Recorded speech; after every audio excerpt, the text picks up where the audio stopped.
we're back with our binding tutorial, and as soon as we started this, our neighbor started his lawnmower, but that's okay. It's okay. When we're filming this, snow hasn't hit the ground yet in Canada, so it's we're a little ahead of where we need to be, but that's okay. So this should sometime drop in November, and by that time Canada will be covered with snow, so it's all fine.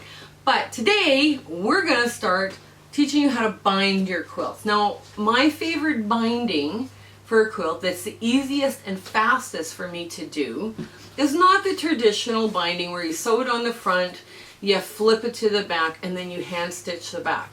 That's not what I like to do.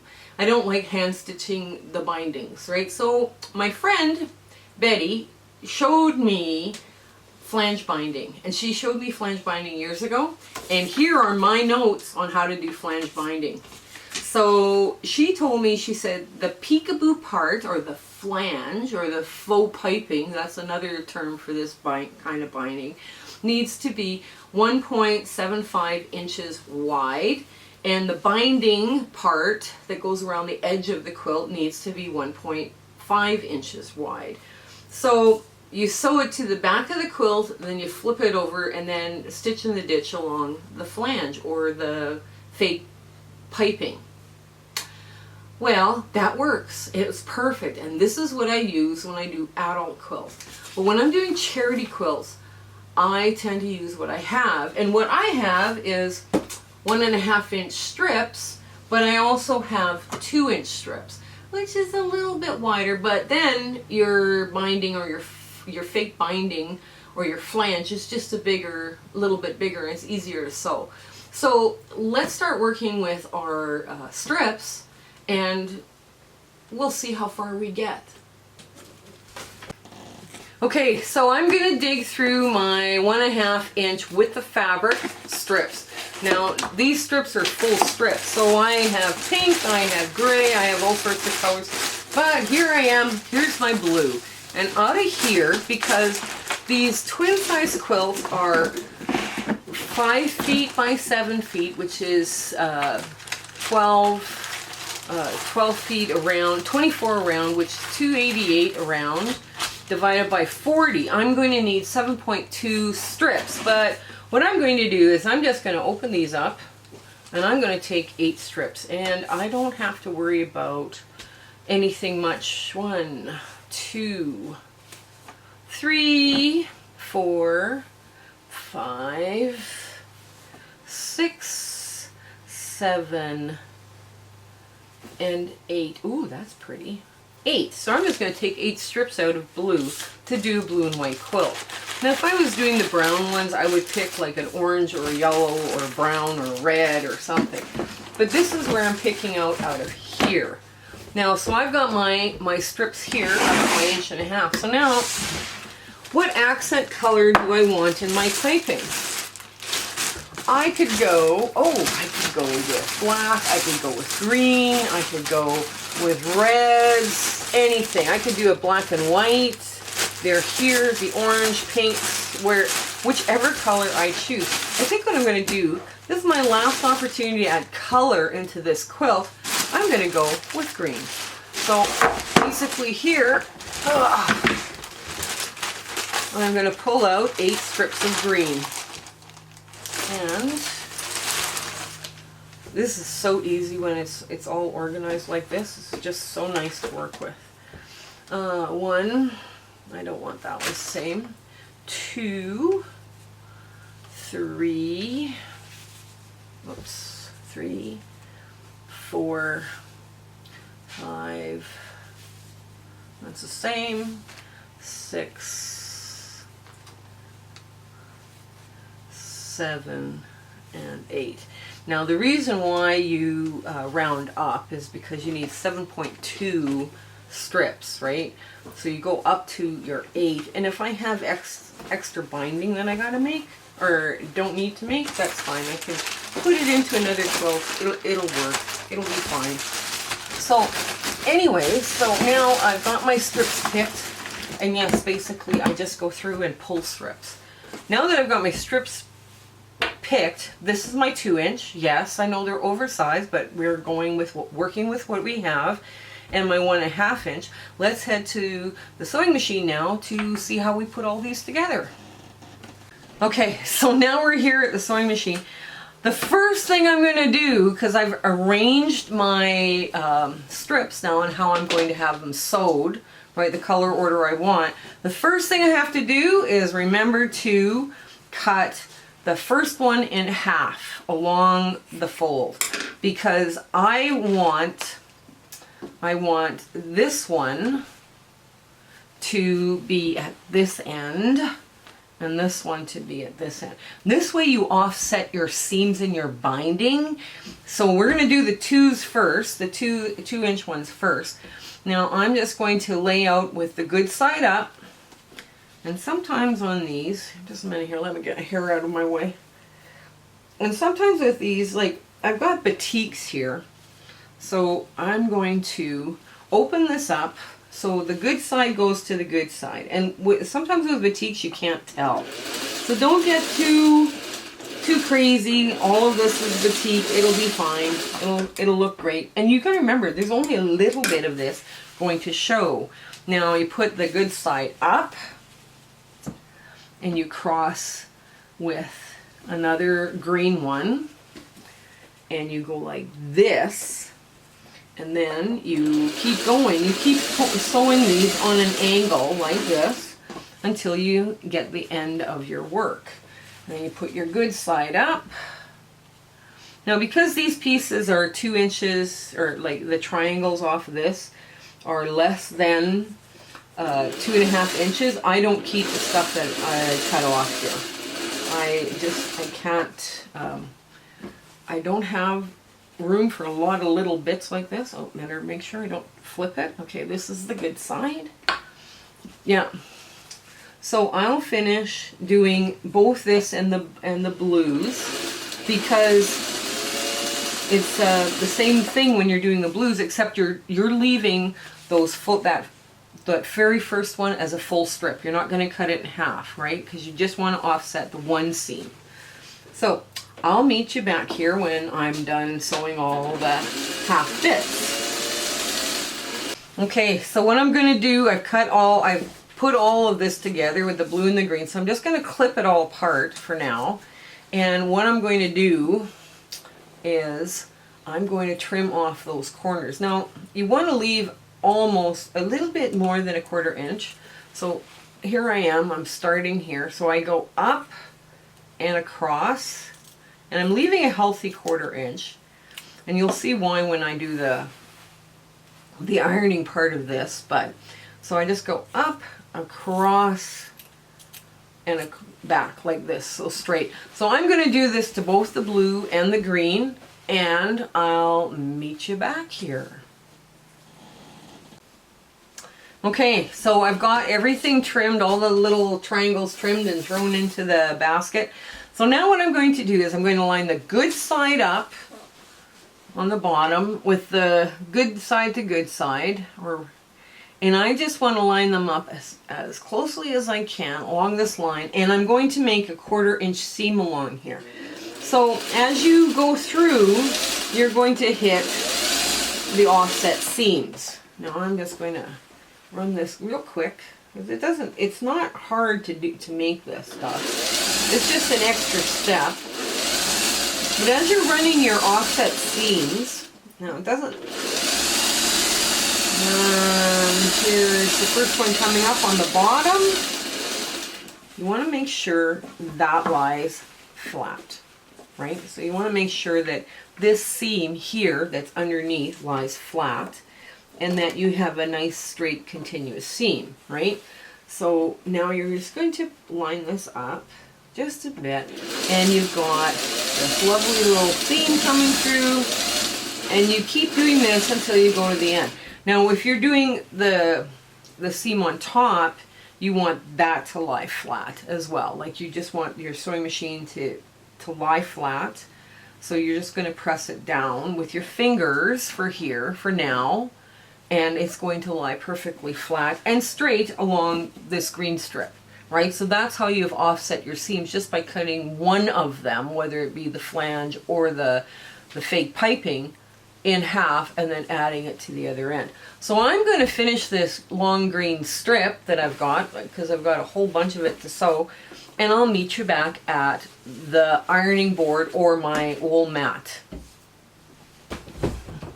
Okay, we got my wool mat out. Now my wool mat is not gray, it's beige, because basically it's a horse blanket, and it's just as thick and just as pliable as the gray ones, and it does a beautiful job. So we're heating up the iron. So what the first thing we're going to do is, now we've sewed the entire 8 strips together, and we're just going to set our seam.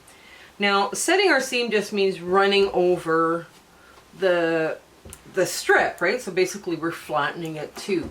Then what we're going to do is, this is the flange, this part's the binding, and this part's the flange. Right, so you want the flange on the bottom, because you're always going to press to the binding. So it doesn't matter what color it is, it'll get pressed to the binding. So let's say you had a black flange and a yellow binding, because I don't do white, I would be pressing to the yellow, even though all the rules say that you should probably press to the dark, right? Well, some rules are meant to be broken, and this is one of them. We need this pressed to the binding, because when we're doing this, we're gonna be stitching in the ditch. So let's just, I'm just gonna do a quick, now what I would do the whole strip. I'm not gonna do the whole strip because you don't need to see me iron that much. And now I'm just going to press this over, and now you can see this fake piping is coming out, and I forgot my clapper. Oh well, that's okay. So we just press along here the best we can, and I'm gonna, here, my husband brought me my clapper, yay! So we're just gonna keep pressing it like this, and what that clapper does is make it so that the binding doesn't become wrinkled or unpressed. It keeps that firm press. So, oh, I missed it a little bit here. That's okay. All right, so this is what our binding's going to look like. Come back when I'm done ironing all of this, and I'll show you how to actually bind the quilt. Okay, so here we are at the sewing machine. What I do is I normally leave a 12-inch tail. I take like from the wrist to the elbow. You know, it's not, you don't have to measure it exactly. But this area here is where you're going to start. So what you want to do is you just want to lay your binding with the open side. The open side is towards the edge, right? And you want to put it where the faux piping is facing you. Because when you turn it over, this is what you're going to end up with, right? So we want to start about, I think about there. That works. And I don't get too particular about this. Now I just have my 1/4-inch foot on, and I just run a little back tack.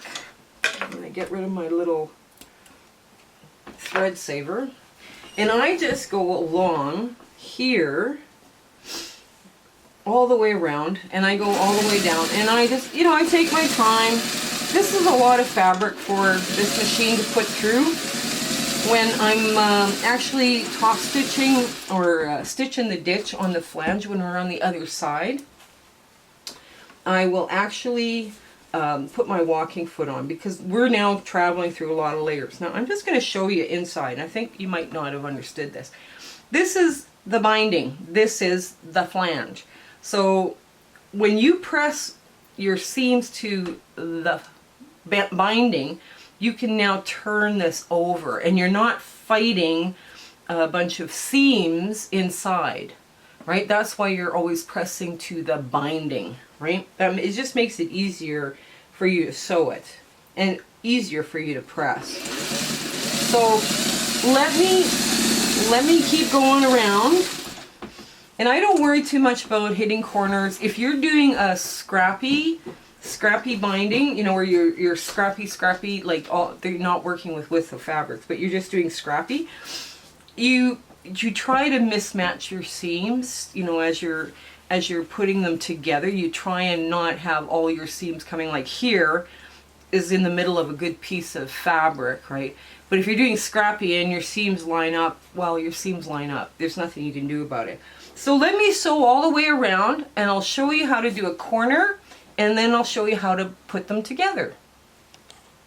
Okay, so we're coming to the corner here on this piece, but I wanted to explain something. If you're doing a scrappy, totally scrappy binding with the fabrics or whatever, these joints shouldn't meet at the corner.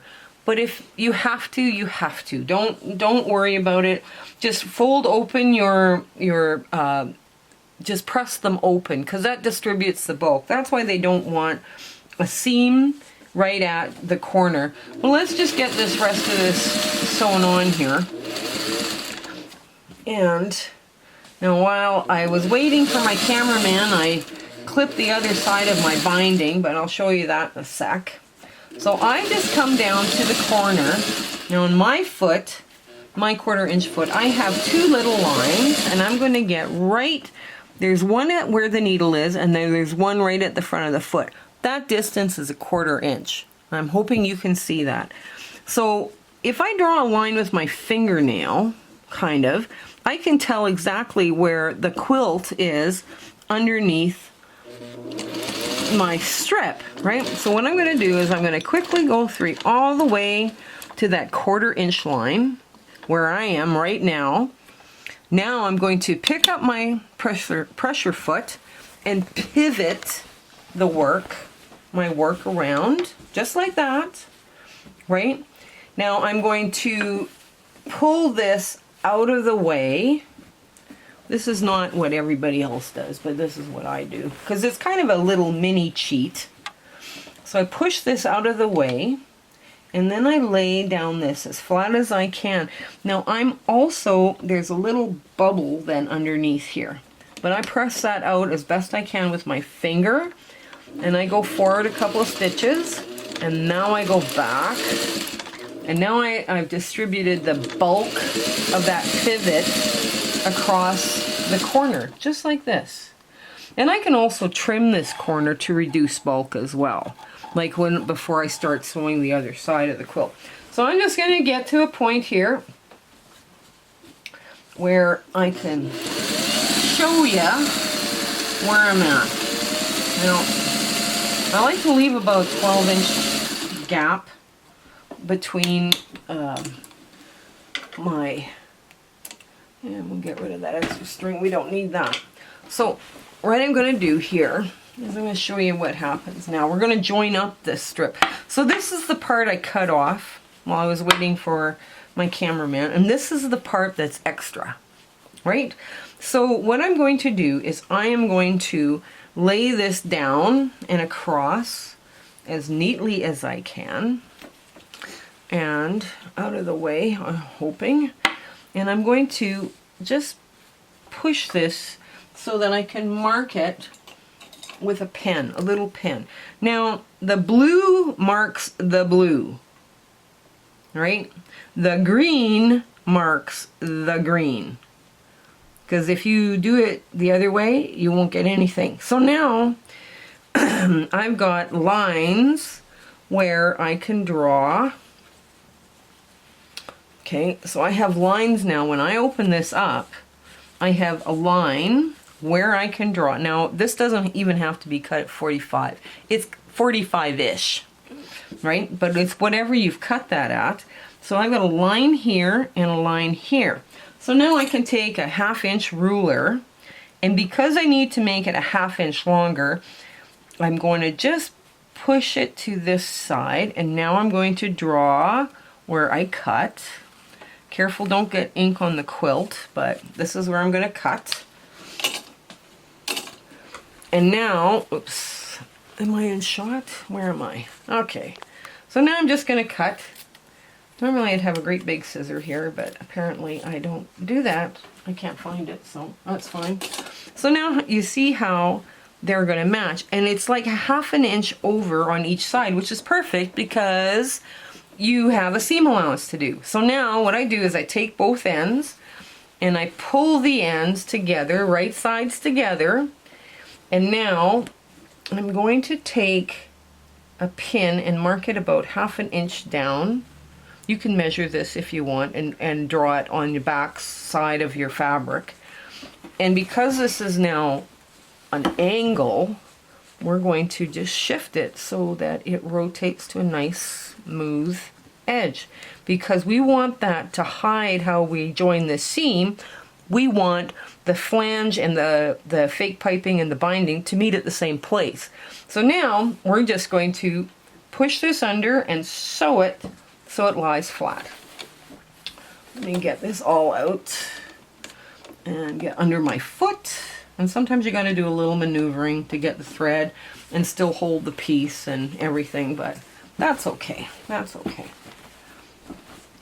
So now we're just going to line it all up and hopefully as flat as it can be. And it's always pulling. There's a little ear.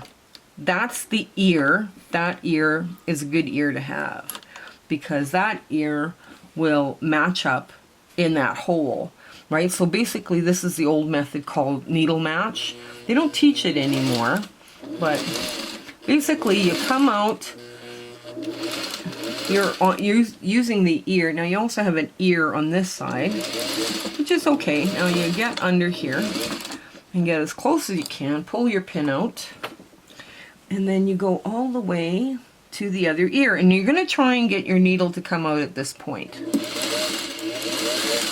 With your 1/4 inch.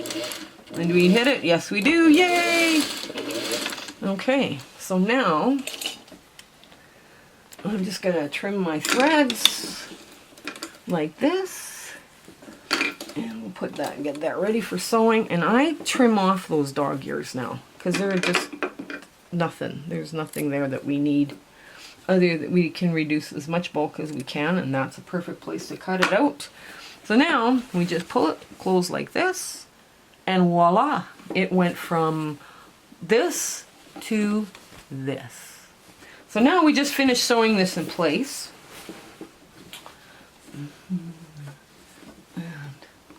And I start with a little back stitch.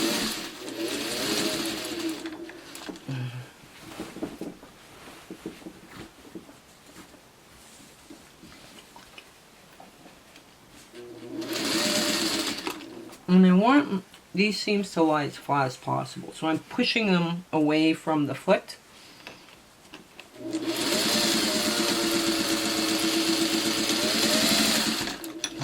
And I'm going to trim that thread while it's there, where I'm thinking of it. And this is lying the right way. Yes, it is. And we're just going to go over our seam as if nothing happened. And join up to where we started to sew. Back stitch a bit and pull this out, and this is how you joined your seam. It's perfect. You can't tell when you're looking at this from a distance. This is where we joined it. Okay, let's start flipping this over and start on the other side. Okay, as you can see, we flipped this over, and now we're going to pull the binding around. So what I've done is I'm just going to tack it up. Now I have my walking foot on, because there's a lot of layers now that I'm going to try and go through. And this sewing machine may be good, but I just kind of worry. I also changed to green thread. Now this green thread probably doesn't match everything, but it's what I have, and it's a pandemic, and I'm gonna try my best.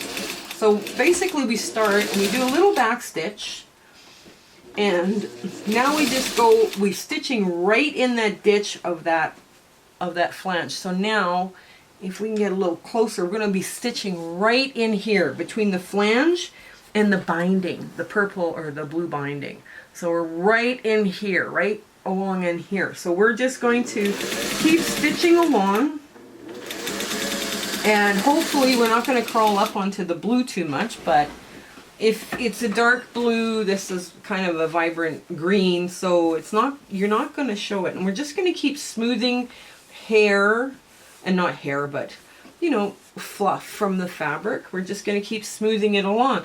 Now what I'm going to do is I'm going to meet you back once I finish all the way around, so I can show you how to do the corner, this corner here, and how to join them up. Okay, I'll be back when I'm finished. Okay, so we're at a corner and we're almost at the end, because this is where I've sewed, where this is where I started my sewing, right? So now I've already trimmed my corner, and you can see where I did that pivot from the back. Like, I just trimmed it off nicely to reduce the bulk in the corner, right? And it's not like it's a huge bulk if you forget how to do that. But that's how I get away with the cheat on the back. So what I'm going to do is I'm going to lie this straight as best I can. Remember, when you're using your thread and you're stitching in the ditch, you're stitching, your thread color matches your flange or your faux piping or your fake piping. So let me just get started here.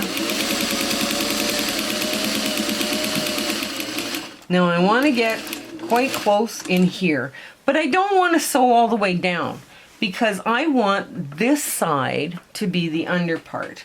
So now I'm just going to put all this, tuck all the little thread bits in there, and I'm going to maneuver this a little bit. Here we go. And as soon as I get a perfect miter on there, I'm going to put a pin in there. Now, you just, basically you're forcing this miter to occur, right? But it does go that way, you know, because I mean, you're just, basically the reason I'm doing it this way is it's easier for my walking foot to climb, right? Because I'm climbing up gently instead of all of a sudden hopping over a big bit. So now I'm going to hand crank right to that pin and right over that pin. And I know that's kind of not what you're supposed to do, but so I'm going to get right to the corner. Now I'm going to go back and I'm hand cranking, and then just to add a little more oomph or stabilization in the corner, I pull my pin. Now I lift my foot with the needle down. That's really important. You always pivot with your needle down so you don't lose your spot as to where you are. Then you start to move away from your corner, and you shouldn't really have any problems because there's no bulk there, right?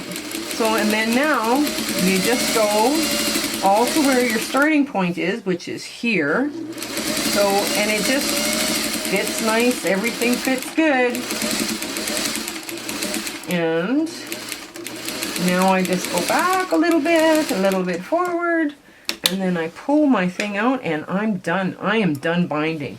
This gift is ready to be given to charity. So as you can see, this didn't take that long. And I think I surprised my husband how fast I actually got all this done from start to finish. Now, with these mitered corners, because you're giving it to a child, you could take, you know, a little bit of blue thread and stitch along the open part of the miter here on top. Totally up to you. You don't have to do it, because if little fingers can get in there and rip stuff, there's nothing, they'll figure out a different way of doing stuff. So this has turned out really well, and I'm quite pleased with it. I hope this technique helps you speed along in making quilts and helps you conquer your Mount Scrapmore.